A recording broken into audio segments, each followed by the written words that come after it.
সেটাই কিন্তু দেখবার বিষয়। অসাধারণ রহম্বারি, ফাইন শট। অর্থাৎ ভালো সুযোগ।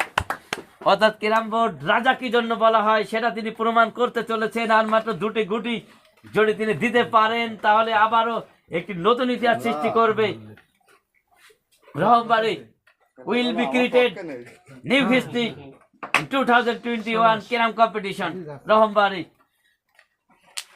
ও ফাইন একটা শট। অসাধারণ শট রহম্বারি। নিখুঁত কাজ। আরো ধন্যবাদ জানাই প্রবাসী যেসব খেলা দেখে থাকেন আমাদের ভিউয়ার অস্ট্রেলিয়া দেখা যাক শেষ গুটি, অর্থাৎ শেষ ভালো যার সব ভালো তার। দেখা যাক শেষটা ভালো করে তিনি নিজেকে এগিয়ে গেম জয়লাভ করতে পারে কি সেটাই কিন্তু দেখবার বিষয়। অর্থাৎ কঠিন গুটি। দেখা যাক রহম্বারি চেষ্টা করেছিলেন কিন্তু তিনি পারলেন না, অর্থাৎ শাকিলের জন্য ভালো সুযোগ। ধন্যবাদ জানাই প্রবাসী ভিউয়ারদেরকে যারা